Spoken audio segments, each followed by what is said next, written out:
thank you all for coming and hopefully learning a little bit about something we all know is important, whether it's for ourselves or potentially for somebody we are caregiving for. But to introduce myself, my name is Logan. I own All Strong Fitness, which is essentially a inclusive fitness and health company where I do a lot of different things in the Quad Cities and online.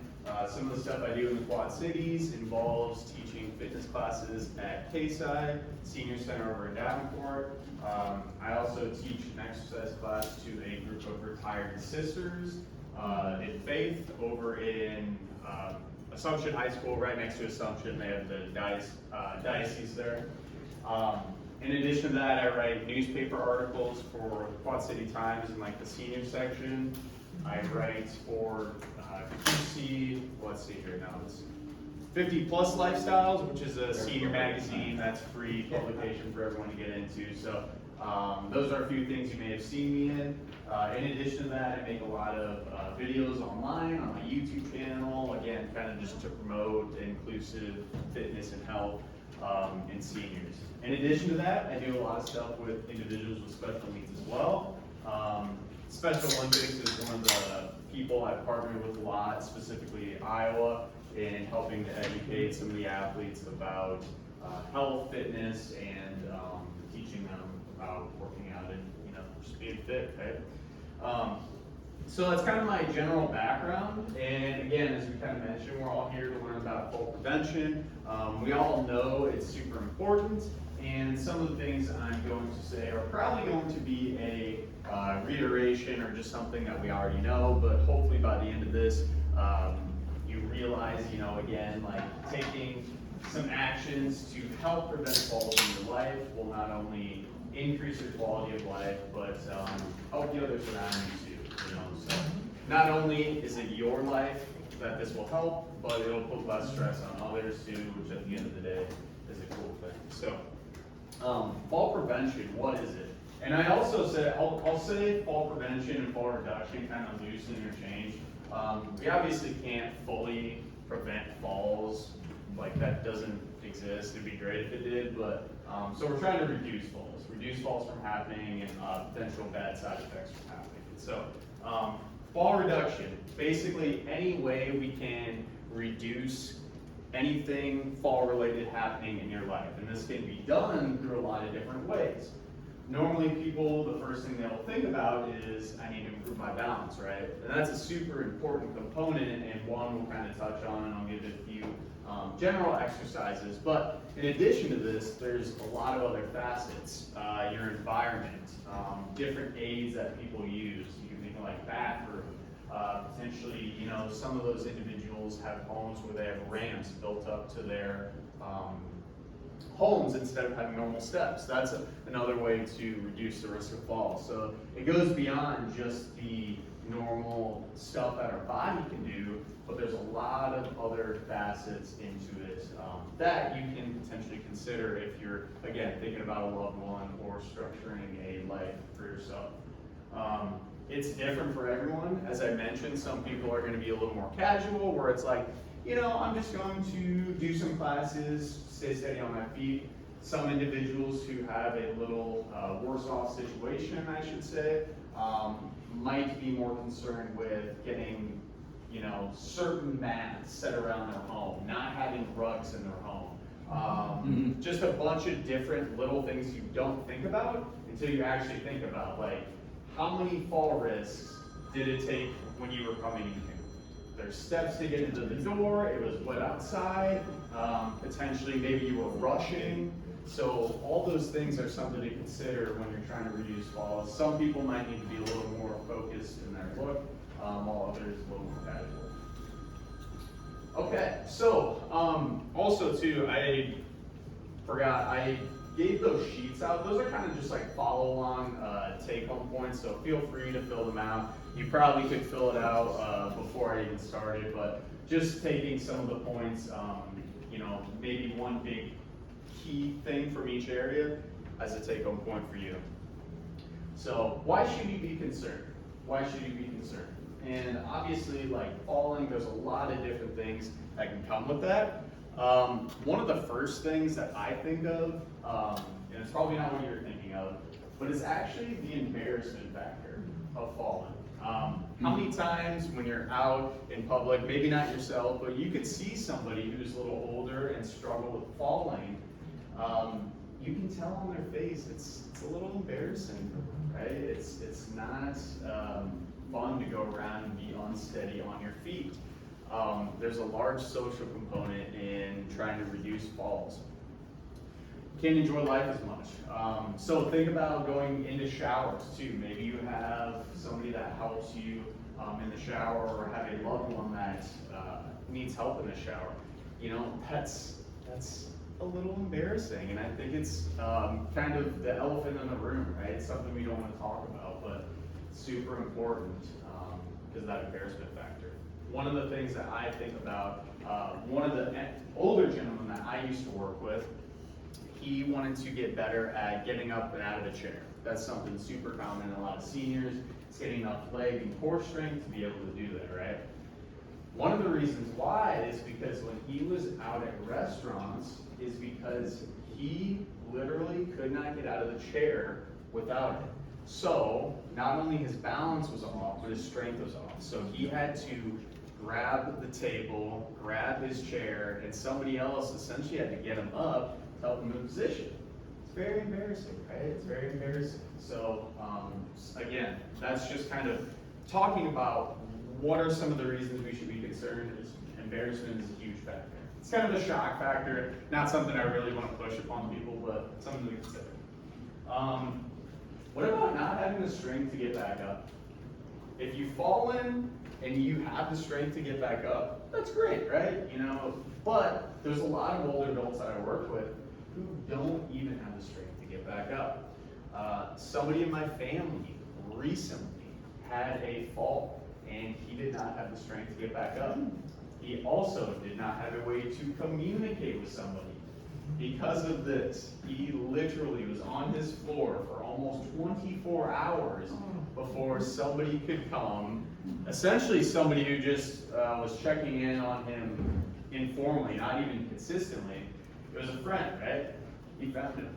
So one of the reasons we should be concerned about falls and trying to do what we can to reduce them is because if you can't get back up, you're SOL, right? So super important.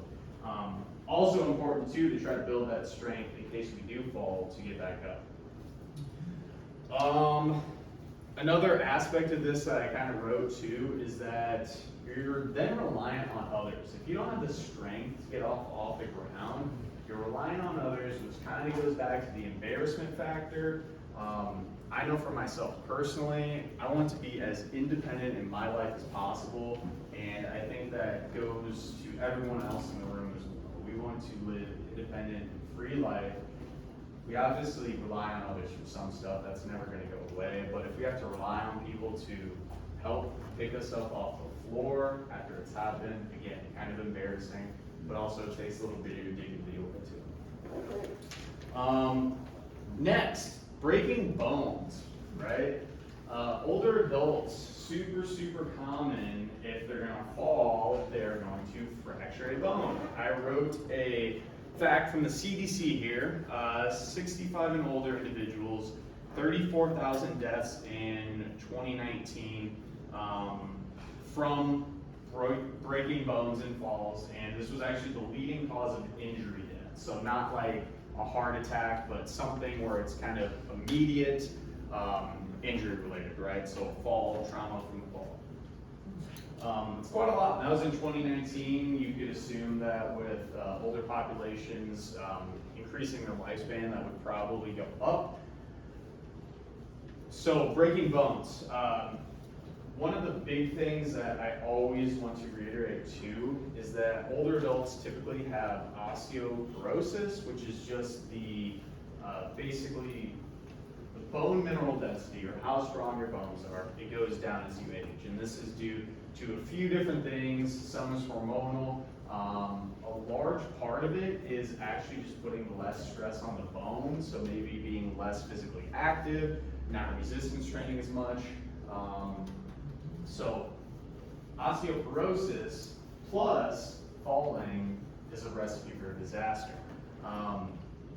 One of the older adults I used to work with, she was actually in a wheelchair, but we still did some exercises with her. She could still stand on her own, but because of that, she actually had really, really bad osteoporosis. She ended up falling when she was transferring, I can't remember for what exactly, and she ended up fracturing her entire leg all the way down. It was literally like a hip, like it was a spiral fracture. I don't know if you're familiar with anatomy. A spiral fracture literally is where like your bone breaks in a yeah, it's not a good one. But that was mainly because her bones were so weak.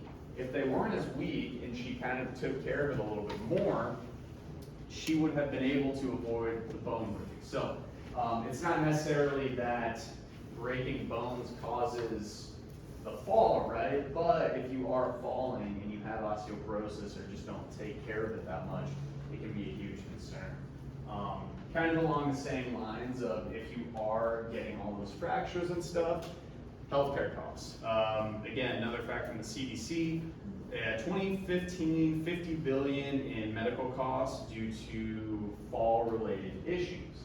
So think about this. Another reason, you know, Medicare and all those expenses are so high for some individuals. Stuff like this, you know, these are things, and we'll address different ways we can kind of hopefully reduce the risk of falls. But these are things that can largely be reduced tremendously, right? So we're talking about not only reducing the falls, but potentially reducing the overall budget and cost of these healthcare costs. Last thing, two more things.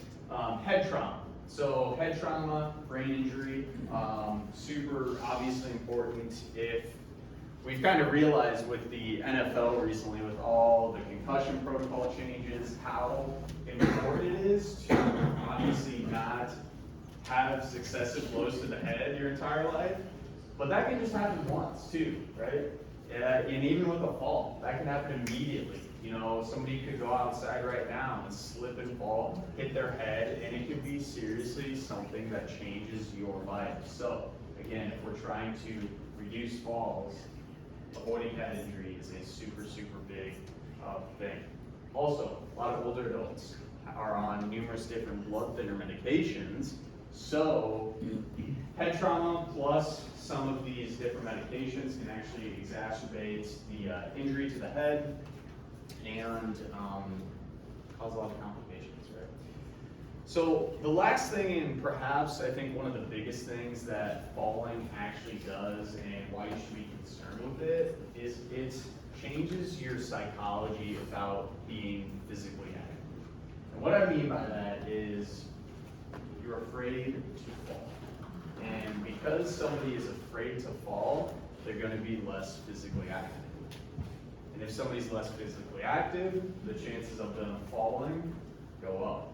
So it's kind of this catch-22 of wanting to do enough to reduce the risk of falls, to stay fit, but also not too much where you're falling, hurting yourself, becoming afraid to fall, and just ending in that cycle. So that's one of the biggest things that I try to instill with a lot of the older adults I work with, is to simply be confident in their abilities and to work within their means. One of the older adults I used to work with at a senior living community used a walker for everything. And one of the exercises that I did with her was literally just practice walking in free space without any walker. And physically, this probably didn't do much for her. I'll say honestly, we walked from there to there and back, maybe twice, and then we do some other exercises. But psychologically, this changed her. She told me that after we started doing that, she started doing more on her own in her apartment. She came up to me and was like, hey, I literally went all the way from my countertop to my couch without a walker. And that's super big because look at that. That change in mindset changed her well-being to be a little more independent. And because of that, now she's improving her balance a little bit on her own, just as little encouragement, right? We showed her we can do it. So sometimes mindset is everything, right? So I will say most falls that happen will not lead to all these super dangerous, life-changing things, but I think they're super important to note so then we don't neglect our health and our balance and all these different things so they get to that point, right? We're trying to prevent it from happening. We're not trying to be reactive when it does happen. Okay, so what could increase the chances of falling? Some of these things are ones that a lot of us will know. So being weak in your legs and your core. I think this is one thing that should be reiterated because sometimes older adults think that your balance is just your balance, right? It's just being able to stand on your feet. But think about it.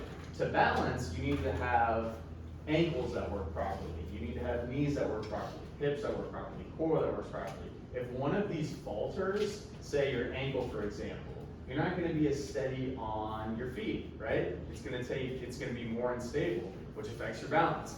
That goes all the way up through your core too. So it's not just doing a balance exercise, it's kind of a holistic look at strengthening your entire body to help your balance.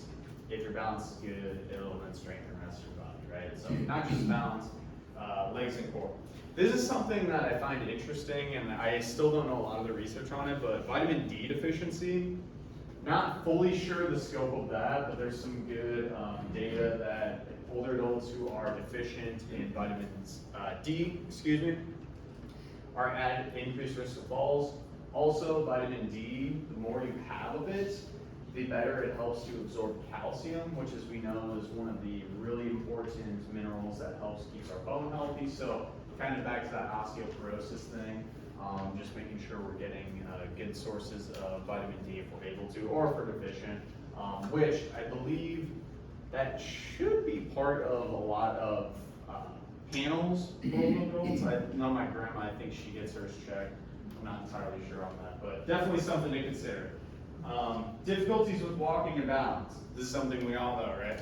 So this is where I wanted to show a few different basic exercises that you can either try right now, you can kind of take some notes and try later. Also a good time to plug that I'll be doing a low impact exercise class next Monday at 10 here. 10 in the morning, not 10 at night, obviously. So feel free to come to that. If you can't make that one, there's another one later in the month. It's on my calendar. I can't remember what day. But yeah, so a couple different exercises. I'll show you what I call balance progressions, which is essentially starting from a normal standing hold to kind of like a more difficult balance. So believe it or not, just standing in place, this takes balance, right? There are lots of older adults who can't even do this. So I like to start at this as ground zero, see how you are on your feet. You can kind of lean to your right and left, forward and backwards. This is how I warm up a lot of my classes, just seeing how we are on our feet, right? Then from there, you can bring both feet together. This is gonna narrow the base. The more narrow the base, the tougher your balance is gonna be. You can kind of do the same thing. Again, all these progressions are very similar, left, right, forward, backward.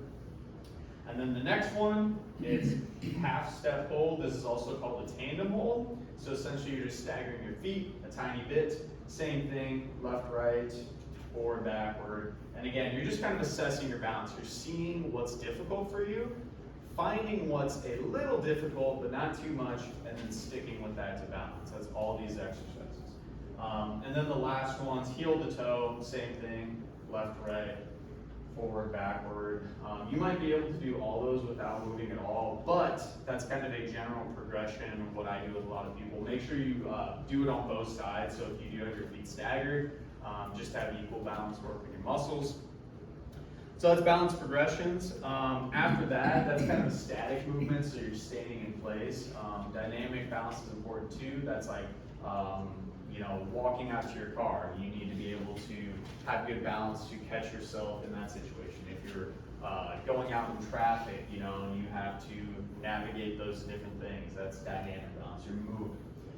So a very basic way to kind of ease yourself into dynamic balance is just with a progressive march. So kind of like the last one, I like to start with just bringing my heel up on both sides. And again, this is very subtle at first, and it's very easy, but you're shifting your weight in between your legs, which changes your center of gravity very quickly, right?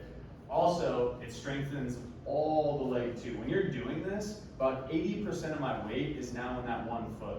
So even though it doesn't seem like a lot, you're kind of challenging yourself almost as if you were doing this, just on a slightly toned down version. So start with heel up, back and forth, back and forth. You can then slowly progress into kind of bigger marches. Ultimately, you're trying to get to a nice high march to where you can potentially even hold it at the top. Again, these are progressions. Some people it's going to be very easy, some people it's going to be a little more difficult. You kind of have to play around for yourself. Also, I forgot to mention, I didn't put my safety hat on. Always have a chair or something near you if you are going to practice some balance drills. One, it's for safety for you, but two, we talked about how psychologically important it is to feel safe when we're balancing, or else we're not going to practice it. So having that in front of you can kind of allow you to test the waters a little more. Okay, agility. This is something that I'm super passionate about because when older adults fall, typically, or just anyone falls, it's usually because they can't move quick enough. So agility is something that usually is done in athletics a lot. We see, linemen, using agility and quickness to explode off the line in football. Agility is super important in seniors and older adults as well. Agility, in fancy terms, I like to call it, is just the ability to move precise and quickly. So, for example, we need agility if we are going out in traffic and there's a quick, say there's a car coming and you need to move quickly out of that. Who's more likely to fall? Somebody who can move quickly and have a good step, or somebody who can't see that coming and they're kind of stepping back and not able to move as quickly, right? So I do a lot of agility drills with the older adults I work with. I'll just show you a really basic one. So normally I would have like a dot or something on the ground to step to, but essentially I'll have them start kind of nice and slow with a side shuffle. Just going back and forth, back and forth. Once they get the hang of it, they can increase the speed just a little bit. And obviously you can do all these things with a walker in front of you. You can do it with a chair. You could obviously do it with nothing. I'll put a band on their legs sometimes to increase the difficulty. All different ways to kind of improve the quickness, right? We're improving the quickness not just because it looks cool and it's flashy, but because if you need to catch yourself from a fall, you need to move quickly, right? And that's something that we don't often think about. We usually just think about being able to stand static in our balance, but if we're truly going to prevent a fall is going to potentially happen at some point, right? So trying to be able to work on that aspect is really important. And last one too, visual component, eyes closed balance. So if you're trying to work on your balance and want a different way to do it, I would recommend working with that balance progression we did earlier. So it started with feet together, and then we had slightly staggered, all the way staggered, and then heel to toe. Find that same position you did, but close your eyes. It is tremendously more difficult, and you'll only believe me once you do it, but your eyes have a huge component in your balance. It's basically your body's ability to see and make corrections is taken away. So then you're really just relying on what your core and hearing can help with. Okie dokie. So moving on here, certain medications can also affect your balance. So this is something to realize that if your doctor should disclose this to you, but certain ones that maybe make you feel drowsy. There was a lady I used to work with who had Parkinson's, and she took a certain medication that literally made her look loopy and drunk. So if she took that medication before she came and worked with me doing exercise, it was night and day different. It was almost as if she was an entirely different person. So just realize that if you are on a medication, it's something to consider and plan around your day. Maybe I shouldn't do all my different shopping and planning for the day right around that medication. Or if it's something you take every other day, let's plan all my activities when I'm out and about not on the medication. Vision problems, we kind of just addressed this, but we talked about closing your eyes. Even just not having the proper eyeglasses could be something that might affect it. So if you're not going in for like a yearly exam, if you do need a yearly exam for your eyes is super important. A lot of older adults do end up needing glasses or have some type of issue with their eyes, and that makes a huge difference on your balance. Also, I didn't even put this in here, but hearing does too.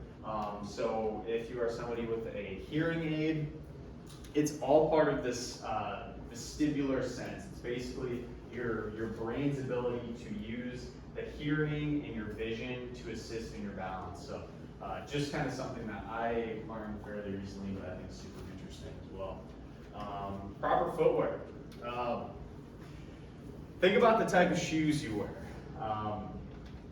Some of the shoes we wear may seem very, very comfortable and cushy, but if you think about it, the more cushy they are, the more difficult it is to walk on. It's almost like walking on balance pads. So if you have a very, very cushy, like Asics, triple, blah, blah, blah, whatever, I don't know what's out there, that could potentially increase the difficulty it is to walk on, versus if you're somebody who walks around barefoot all the time, it's not quite as hard to navigate and feel your feet fully on the floor. So not a huge consideration, but definitely something to consider, especially if you're somebody who has neuropathy. You might be more inclined to get a more comfortable shoe that's a little bit thicker. But at the same time, it's going to be a fine line of finding something not too thick where it's like, oh my gosh, I'm super unstable everywhere I go. I didn't mention this too, but if you're able to walk around your house barefoot, super, super good way to easily strengthen the ankles and muscles in your feet, which help you balance a lot. So, pro tip. Okay, home. The home. This is where at the beginning of the presentation I mentioned that some people might be a little more focused in how they go about fall prevention, fall reduction, and addressing your home is a huge thing. So think about your steps, think about rugs, clutter, your bath areas. Is an area lighted good enough? As we just addressed with seeing, if you can't see somewhere, how are you going to be able to balance well? Steps is a huge one. I just went and looked at a new home recently, and I went into the basement, and the steps were like this. I literally was like tiptoeing down the stairs. I'm not saying it's like that for everyone, but it's definitely something to consider. You know, if you're able to potentially add another mini step to an area, or maybe even a railing to make it a little bit easier, all super, super easy tweaks that you can do in minutes that could potentially help to reduce falls. Clutter and rugs, this is something I also forget too. It's like, yeah, rugs look super pretty, but if you bump into it once, then they get wrinkled. And then I usually don't fix it right away. I'm like, oh, I'll get to it later.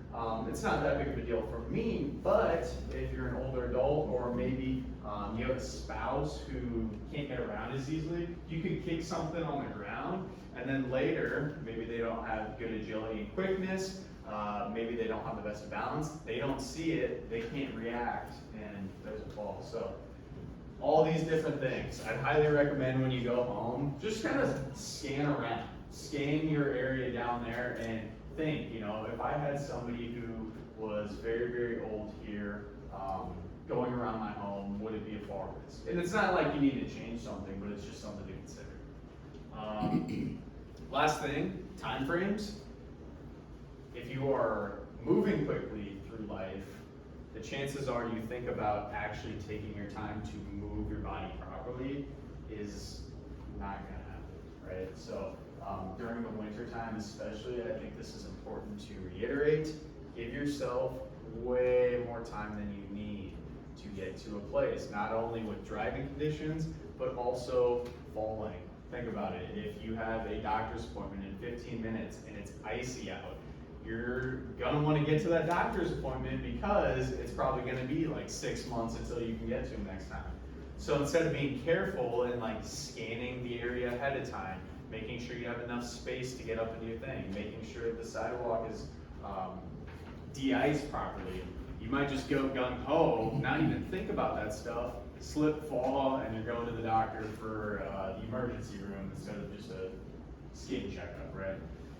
So time frames, give yourself enough time. Kind of end take-home points here, just know your limits. Ask for a friend or help when needed. There's no shame in that. I think, you know, especially as one gets older, the independence, we want to maintain it, but at what cost? If we're being so independent where it's actually putting us in harm's danger and then gets us into trouble health-wise where we're hurting ourselves and then we need more independence, who did we really fool there, right? So ask for help when you need it.